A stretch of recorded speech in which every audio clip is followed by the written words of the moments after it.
एक शहर में कोकिला नाम की स्त्री और उसके पति महेश भाई रहते थे। दोनों का वैवाहिक जीवन सुखमय था। दोनों में आपस में स्नेह और प्रेम था। पर महेश भाई कभी कभार झगड़ा करने की आदत थी।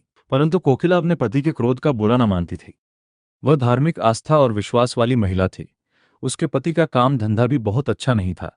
इस कारण वह अपना अधिकतर समय अपने घर पर ही व्यतीत करता था।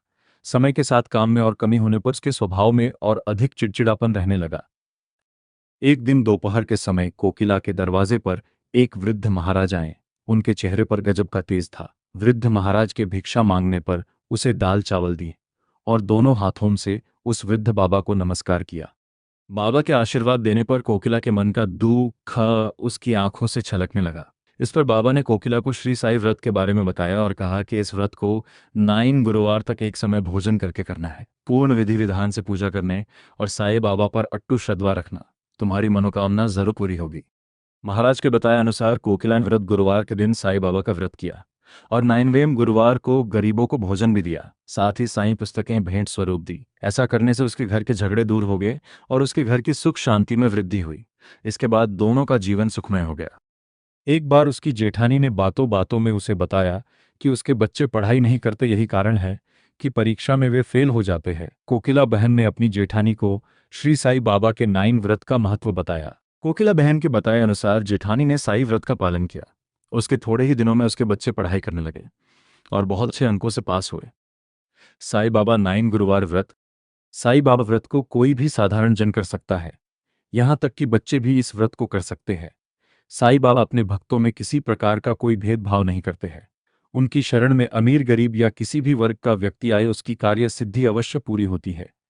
साई बाबा व्रत एक बार शुरू करने के बाद नियमित रूप से 9 गुरुवार तक किया जाता है। इस व्रत को कोई भी व्यक्ति साई बाबा का नाम लेकर शुरू कर सकता है।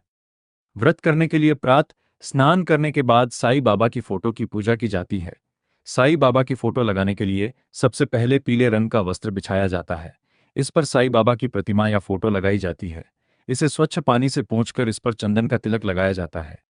साई बाबा की फोटो पर पीले फूलों का हार चढ़ाना चाहिए। अगरबत्ती और दीपक जलाकर साई व्रत की कथा पढ़नी चाहिए और साई बाबा का स्मरण करना चाहिए। इसके बाद बेसन के लड्डुओं का प्रसाद बांटा जाता है। इस व्रत को फलाहार ग्रहण करके किया जा सकता है या फिर के समय में भोजन करके किया जा सकता है। इस व्रत में कुछ न कुछ खाना जरूरी है। भूखे रहकर इस व्रत को नहीं किया जाता है। इस प्रकार व्रत करने के बाद 9 गुरुवार तक साईं बाबा के मंदिर जाकर दर्शन करना भी शुभ रहता है। घर के निकट साईं बाबा मंदिर ना होने पर घर में भी साईं फोटो की पूरी श्रद्धा से पूजा करनी चाहिए। किसी भी स्थान पर हो, व्रत की संख्या 9 होने से पूर्व से मध्य में नहीं छोड़ना चाहिए। साईं बाबा व्रत उद्यापन।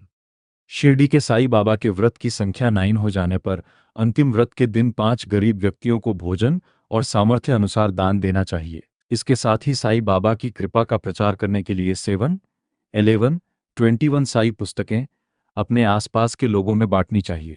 इस प्रकार इस व्रत को समाप्त किया जाता है।